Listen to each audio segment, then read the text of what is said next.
இன்று உங்களையும் என்னையும் பார்த்து கர்த்தர் சொல்கிற வேத வசனம் யோவான் சுவிசேஷம் 15:4 என்னில் நிலைத்திருங்கள். இயேசுவாகிய ஆண்டு சொல்கிறாரு, அவருக்குள்ளாக நாம் நிலைத்திருக்க வேண்டும் என்று விரும்புகிறார்.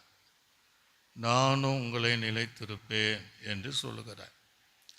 நாம் அவருக்குள்ளாக நிலைத்திருந்தால் அவரும் நமக்குள்ளாக நிலைத்திருப்பேன் என்று வாக்குத்தத்தம் செய்கிறார். நாம் அவருக்குள்ளாக நிலைத்திராவிட்டால் தேவன் நமக்குள்ளாக நிலைத்திருக்க மாட்டார். ஆக இந்த வசனத்தின்படி தேவன் நமக்குள்ளாக நிலை நிற்க வேண்டும் என்றால் நாம் அவருக்குள்ளாக நிலை நிற்க வேண்டும். அதுக்கு என்ன சொல்கிறாரு?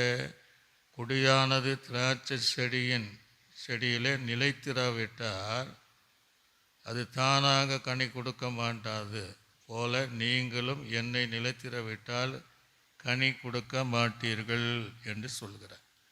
அப்போ இயேசு கிறிஸ்துவுக்குள்ளாக நிலைத்திராத ஒரு ஜீவியம் துர்பாக்கியமுள்ள ஒரு ஜீவியம்.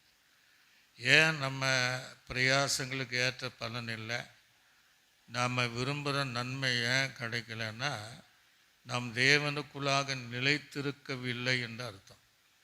திராட்சை செடியில் கொடியானது நிலைத்திராவிட்டால் தானாக கனிகள் தர முடியாது.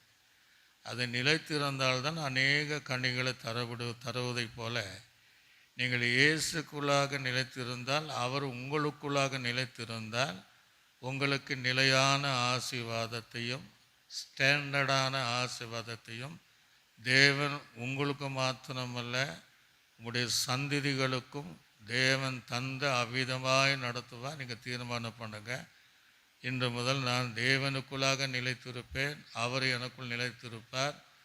நான் பூமியில் நிலைத்திருக்கக்கூடிய எனக்கும் என் குடும்பங்களுக்கும் நிலையான நிரந்தரமான ஆசீர்வாதத்தை தருவார் என்று சொல்லி அவரை நீங்கள் பாருங்கள். நல்ல ஆண்டவரே, நன்றி செலுத்துகிறோம். தீர்மானம் எடுத்திருக்கிற உமக்குள் நிலைத்திருக்கிற நீர் நிலைத்திருந்து நிலையான ஆசீர்வாதத்தையும் நிலையான மேன்மையும் நன்மையும் கொடுத்து நடத்துவீராக. இயேசுவின் நாமத்தின் நல்ல பிதாவே.